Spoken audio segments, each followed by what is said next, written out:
بعد ما تعرفنا أعزائي الطلبة على طريقة ترتيب الأعداد العشرية، دعونا الآن نتعرف على ترتيب القياسات العشرية. ومعنى القياسات العشرية الأعداد التي تحتوي على وحدات قياس، مثل وحدات الطول ووحدات الكتلة ووحدات السعة. وعند ترتيب القياسات العشرية يجب أن تتأكد من أن جميعها بنفس الوحدات، وبالتالي ينبغي عليك تذكر معاملات التحويل التالية. فمثلا هنا معك وحدات طول، للتحويل من الوحدات الأكبر إلى الأصغر نقوم بعملية الضرب، وللتحويل من الوحدات الأصغر إلى الأكبر نقوم بعمليات القسمة. وهنا معك أيضا وحدات كتلة، للتحويل من الوحدة الأكبر إلى الأصغر نقوم بعملية الضرب، وللتحويل من الأصغر إلى الأكبر نقوم بعمليات القسمة. ويفضل هنا عزيزي الطالب عند ترتيب القياسات العشرية تحويل الوحدات الأكبر إلى الوحدات الأصغر. مثال 2: رتب القياسات العشرية التالية تنازليا. ومعنى تنازليا من الأكبر إلى الأصغر: 2.3 كيلوغرام، 780 غرام، 2.18 كيلوغرام، 1950 غرام.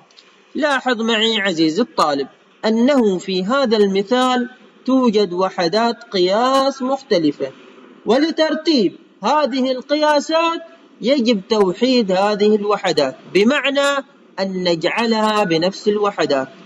ويفضل دائما عزيزي الطالب تحويل الوحدات الأكبر إلى الوحدات الأصغر، والوحدة الأكبر معنا هنا هي الكيلوغرام، إذن نحول الكيلوغرام إلى غرام، وذلك عن طريق الضرب في 1000 كما تلاحظ أمامك عزيزي الطالب. للتحويل من كيلوغرام إلى غرام نقوم بالضرب في 1000.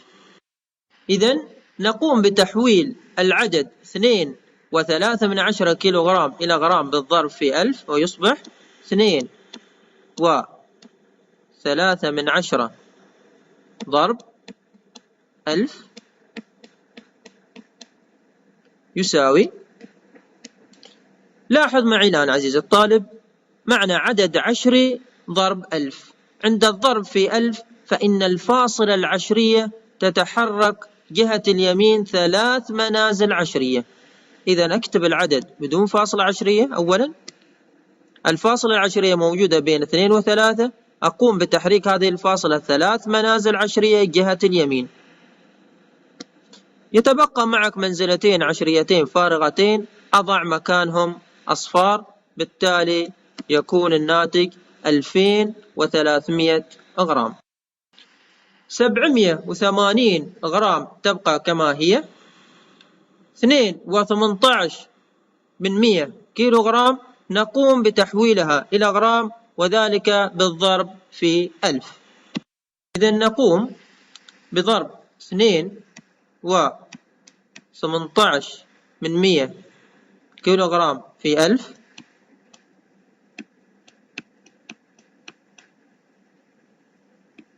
لتحويلها إلى غرام. للضرب في 1000 نحرك الفاصلة العشرية 3 منازل عشرية جهة اليمين، واكتب هذا العدد دون فاصلة عشرية في الناتج. أولا الفاصلة موجودة بين 1 و2، أقوم بتحريكها 3 منازل عشرية، 1 2 3. المنزلة الفارغة أضع 0، بالتالي يكون الناتج 2180 غرام.